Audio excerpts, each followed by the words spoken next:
Hello, hello, hello, my name is Mr. Big T. Anderson. We're doing another fanfiction reading. This time it's Blessed Are the Merciful.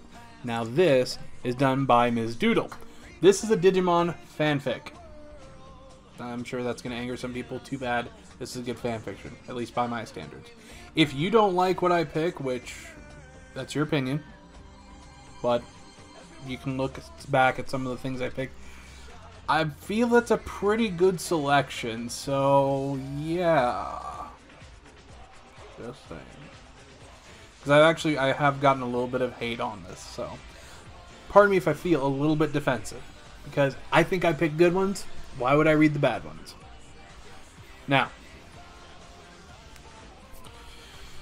this, for those who don't know, this is done by MsDoodle. I just read it. I'm going to do dramatic readings. If you like the stuff, links down below. Give the author some love. If you liked how I did it, comment down below. Let me know if you find a way that I can improve myself. I always love hearing it. And this is Blessed Are the Merciful.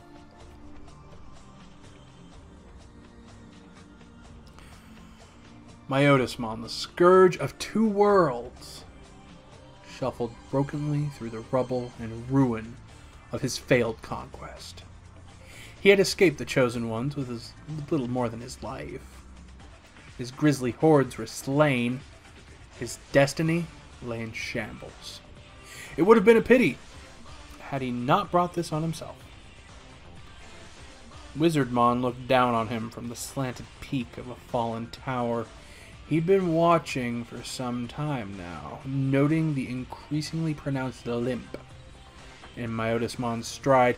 He was wounded, vulnerable.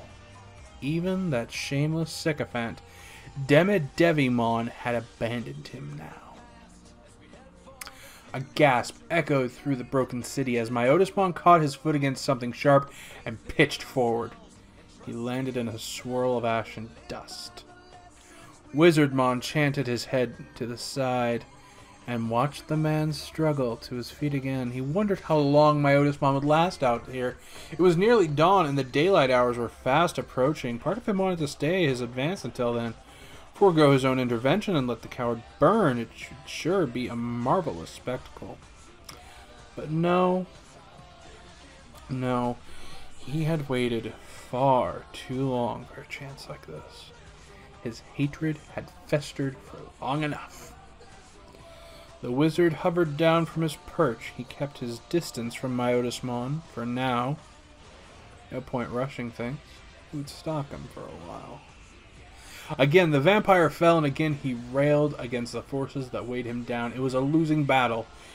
Each time he collided with the earth, a little bit of his spirit left him. Soon, there was almost nothing left. The once resplendent Lord Myotismon was brought to his knees at last as a withered creature. His fine clothes were tattered, his golden hair frayed and disheveled. To Wizardmon, it was a beautiful sight. But more beautiful still were those sea blue eyes, now clouded and unfocused. Wizardmon, came his thinning voice through cracked and bloody lips. Help me. The vampire reached a feeble hand toward him. Wizardmon stared as though the gesture was foreign to him. Then lifting his hand, he muttered, "Thunderball." The orb struck Myotismon in the chest. Were he in his prime, the vampire might have simply brushed the thing aside, but he was too weak now. Wizardmon did not wait. He struck again and relished the agonizing gasp that followed. The vampire made to flee from him, but as he turned, his feet faltered and his ankle snapped with a wet crunch. There was a scream. Wizardmon savored this too. What a sorry state you're in, he said again, canting his head to watch as the creature writhed. It was almost pitiful, seeing him like this.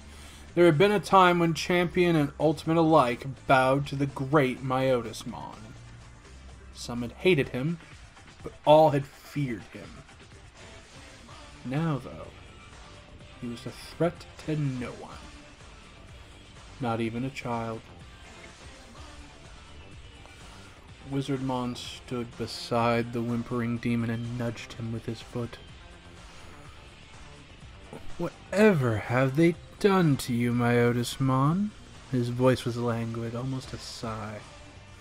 A good kick set Myotis onto his back. Wizardmon crouched down and examined the broken form. Myotismon stared, pale face twisted somewhere between supplication and hate. I always wondered, said Wizardmon, reaching for the crimson mask upon the vampire's face, what you truly look like. With the mask perched delicately in one hand, Wizardmon looked down at the face which had mocked and sneered at so many. Exposed at last. Seems I wasn't missing much. He tossed the mask aside and it landed with a clatter in the rubble. I've dreamed of this day, you know. Wizardmon spoke wistfully as though trading secrets with a dear friend. I'd always hoped I might be there to witness your downfall, but this... oh, this is far better. He slid off his gloves and laid them carefully on the ground. I'm almost thankful Gatomon spared you. Not that you deserved it. Scarred gray hands circled the vampire's throat. She had more right than anyone to kill you. But she's changed. She's one of them now, and she'll never have to sink to your wretched level again. And the hands began to squeeze. But I am more than willing to. What happened next could scarcely qualify as a struggle. Myotismon clawed at the vice grip on his neck. His legs thrashed weakly, heels scraping deep tracks into the debris. And Wizardmon, stone-faced, only tightened his grip. So, that was actually Blessed Are the Merciful. Now, this is going to be a darker story. It's a horror story-ish, tragedy-ish.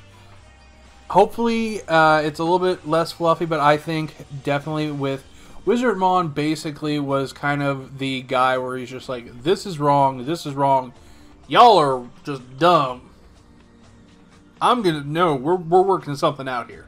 Wizardmon was the common sense factor at a lot of times, and he was really awesome. So it's good to see that he got a little bit of revenge. This is a little bit of a shorter story, but hopefully you still enjoyed it. I think showing the Wizardmon-Myotismon relationship really worked well here. Once again, it's a darker story, but hopefully I did it justice. MsDoodle, if you are listening, hopefully you agree. Now, links down below. If you want to give MsDoodle some love, give a review, stuff like that. If you don't give a review, if you don't tell them, they don't know. Because people can click on and look, and that's it. If you give a review, you took time, and I've been on the writing side. Anytime I got a review, I was like, oh, it was like a small little Christmas present.